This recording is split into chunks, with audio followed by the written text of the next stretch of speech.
Salut tout le monde, j'espère que vous allez bien. Je suis trop contente de vous retrouver aujourd'hui dans cette nouvelle vidéo.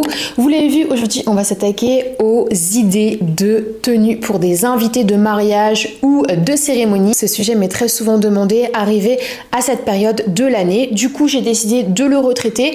On va s'attaquer à différentes idées de tenue, différentes compositions qui s'adresseront à plein de styles, de morphologie, etc.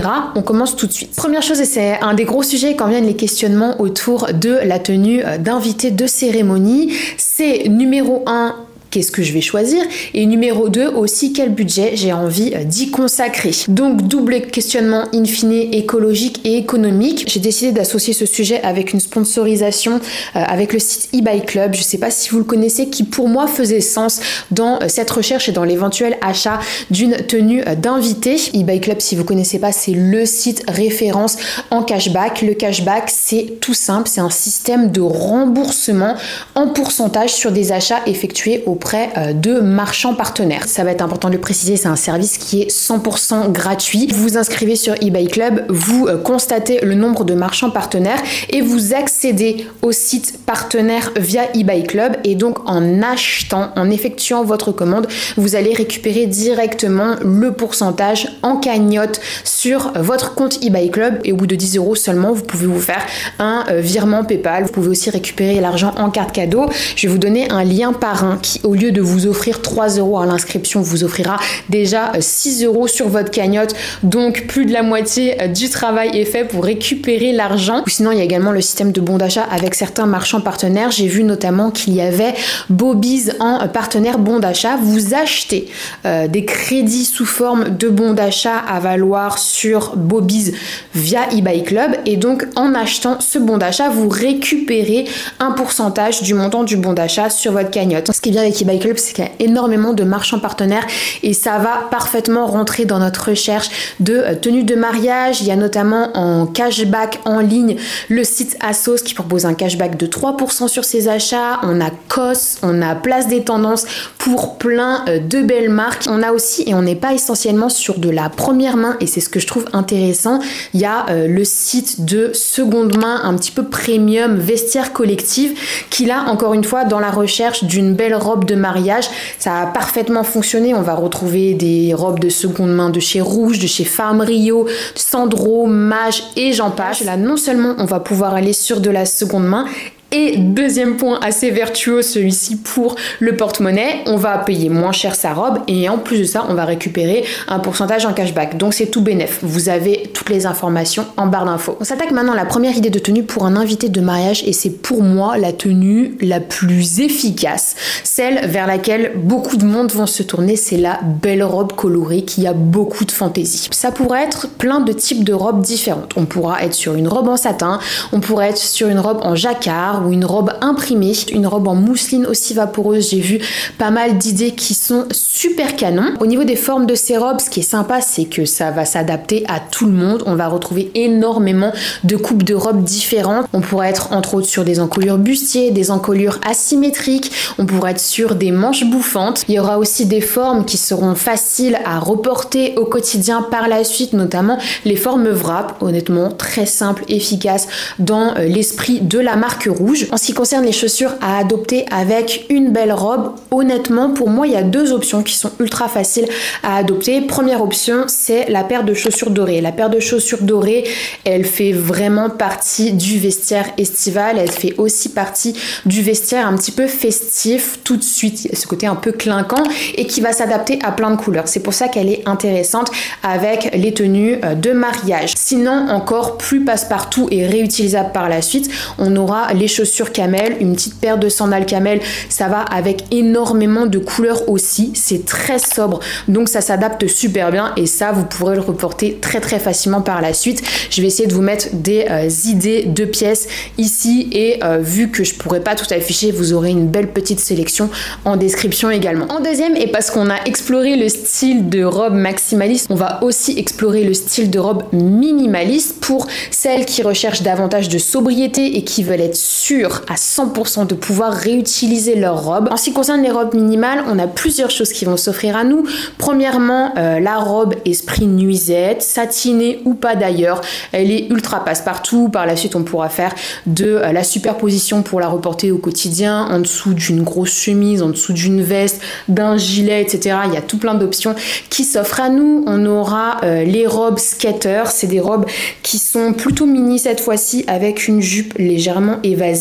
Autre chose qui est assez tendance et qu'on voit voilà, traitée dans des couleurs plutôt sobres, c'est les robes esprit ballerine. Il ne s'agit pas de tutu, c'est simplement un top un peu bustier près du corps avec une robe midi légèrement évasée. On en trouve de différentes sortes, mais très souvent elles sont traitées voilà, dans des coloris type blanc ou noir. Donc encore une fois, c'est assez neutre. On pourra jouer sur des jeux d'encolure, par exemple une robe hyper simple avec une encolure bardeau. On l'a dans un coloris noir ou dans un coloris poudré, c'est très très sympa. À savoir que j'ai absolument aucun problème avec le fait de porter du noir à un mariage. Par contre le blanc, ça non, c'est sûr, mais le noir, je vois pas où est le problème. C'est mon avis personnel. Vous aurez le vôtre bien évidemment. En ce qui concerne les couleurs, donc comme je vous le disais, dans la palette de neutres qui s'offre à nous, on va avoir du noir, on va avoir du bleu marine, on va avoir des teintes de taupe, de marron, des teintes un petit peu poudrées, un peu dans l'esprit du haut que j'ai aujourd'hui, qui se positionne entre neutre et coloré. Ça dépend de la perception des choses, mais voilà, c'est tout à fait des couleurs qu'on pourra réutiliser par la suite pour le travail. Tout dépendra de la coupe de robe qu'on va choisir. Et là où on peut venir un petit peu pimper le look, si tant est qu'on en ait envie, c'est au niveau de l'accessoirisation. On aura deux options qui s'offrent à nous, notamment en ce qui concerne les chaussures. Soit on vient utiliser une paire de chaussures qui est ultra fantasy. On retrouve beaucoup de paires de chaussures en ce moment avec des jeux de fleurs. Je trouve ça très joli. Il y a aussi des do it yourself qu'on retrouve sur TikTok. Je vais essayer de vous en afficher un. Vous aurez un lien en barre d'infos. Ou alors on va rester dans le style minimal, miser sur une paire de sandales à fine lanière, dans la couleur de notre robe ou pas, mais toujours dans des teintes sobres qu'on sera sûr de reporter par la suite. Et là, vraiment, on est dans une tenue qu'on pourra réutiliser. Pour les bijoux, ce sera pareil. Soit on reste sur quelque chose d'assez discret, de chic, ou alors on va miser sur des gros bijoux, faire une belle coiffure, tout donner sur le maquillage. On en reparlera rapidement à la fin de l'importance de la mise en beauté et des petits détails dans une tenue de mariage. Mais voilà, soit on y va franco 100% minimal, soit on crée un contraste. C'est libre à vous. En tout cas, ça fait partie des options qui sont possibles. En troisième, et parce que je sais que tout le monde n'aime pas porter robe et jupe, on va avoir les options pantalon pour des mariages. Personnellement, j'adore les tenues habillées en pantalon. Je trouve que le pantalon peut avoir un rendu très chic. Il est aussi ultra confortable et c'est une option qui va clairement changer de celle des robes. Ce que je vais fortement vous recommander en ce qui concerne les pantalons, c'est de plutôt vous tourner vers des pantalons qui sont jambes larges, qui vont non seulement être plus élégants à mon sens et qui en plus ça seront plus faciles à assortir avec des hauts. En option minimale, on pourrait être notamment sur des vestons. Ça peut carrément être un ensemble acheté tel quel ou du dépareillé pour avoir des couleurs différentes comme vous le souhaitez. On pourrait être sur un haut bustier avec un jeu de texture différent de la texture du pantalon. On pourrait être sur une encolure asymétrique.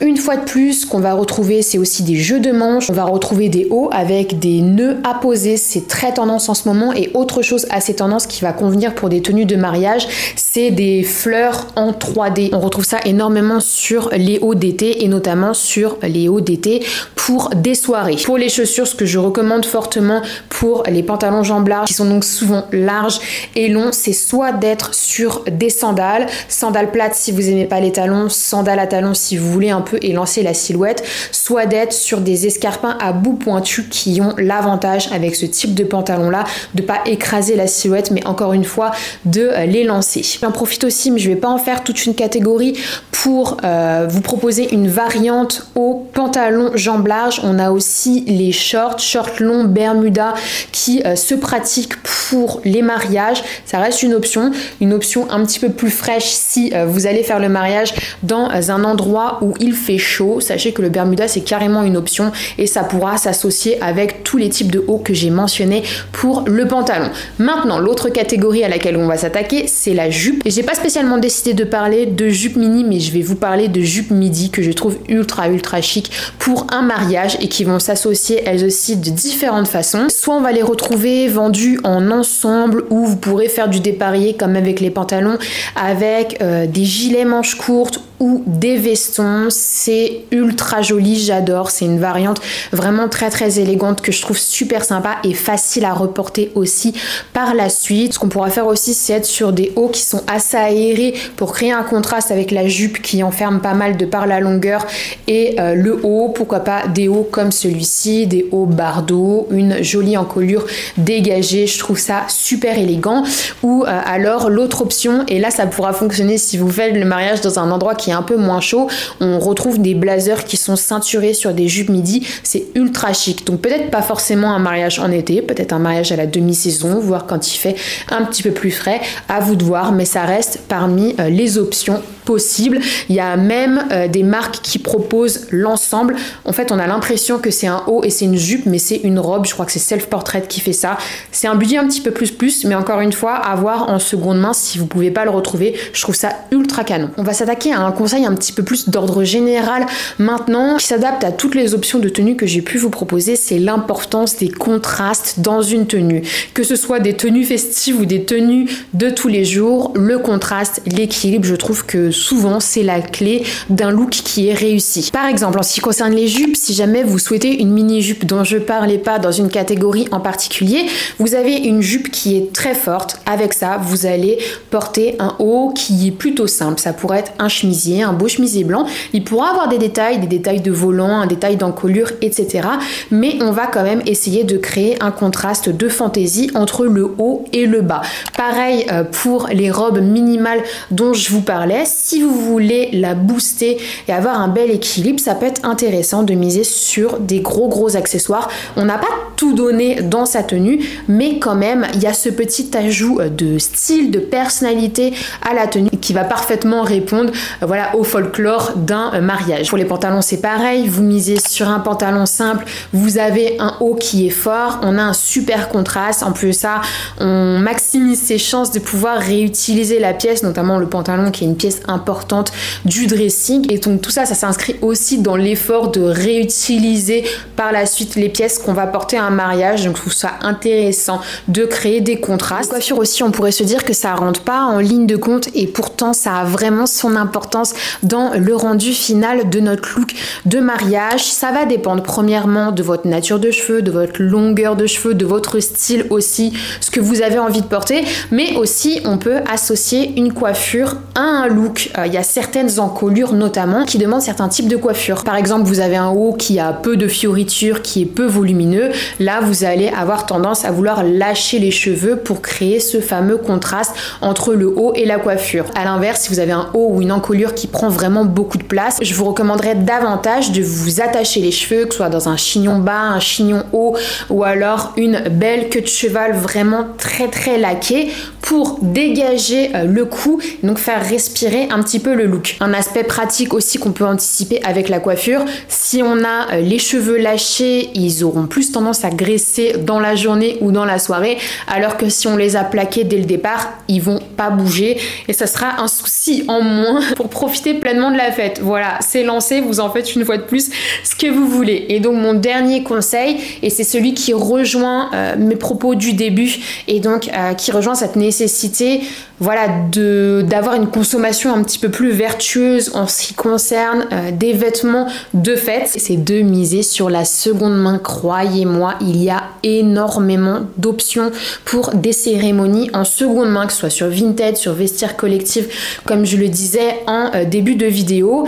Il va seulement falloir savoir, et c'est pour moi l'obstacle principal, le seul obstacle, c'est de savoir ce qu'on recherche et surtout de connaître les marques à chercher en seconde main pour trouver de super pièces de cérémonie à moindre prix et donc qu'on réutilise et qu'on consomme pas dans du neuf. Pour ça, il y a énormément de marques. Je vais vous les redire à l'oral, vous montrer aussi quelques options, mais vous aurez toutes les marques que je vous conseille en description. Il va y avoir la marque Farm Rio, Self Portrait, House of CB, ça dépend de votre style.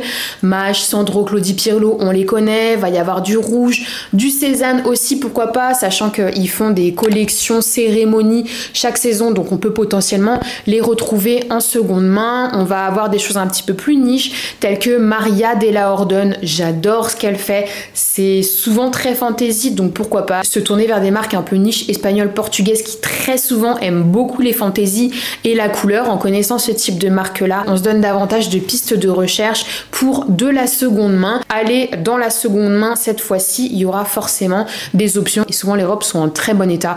Donc, autant se servir, on s'en frotte d'avance les mains. Voilà tout le monde, j'en ai fini avec cette petite vidéo, j'espère qu'elle vous a plu. N'hésitez pas à me faire un retour en commentaire sur les différentes idées de tenues que je vous ai données, s'il y en a qui vous inspirent, si vous avez trouvé votre bonheur, etc. Si vous avez d'autres conseils à partager, n'hésitez pas à le faire en commentaire, tout commentaire constructif est le bienvenu. Vous retrouverez de nouveau toutes les informations et notamment mon lien parrain pour eBay Club qui vous donne 6 € au lieu de 3 dans votre cagnotte à l'inscription. Donc voilà, si vous êtes nouveau ou nouvelle sur cette chaîne et que vous voulez suivre un petit peu les vidéos tendance, conseils, look, histoire de la mode qui est ici, n'hésitez pas à vous abonner et surtout n'hésitez pas à vous abonner à mon Instagram, là où je poste au quotidien des photos de mes looks, des conseils, des sélections en story, on échange un max en DM.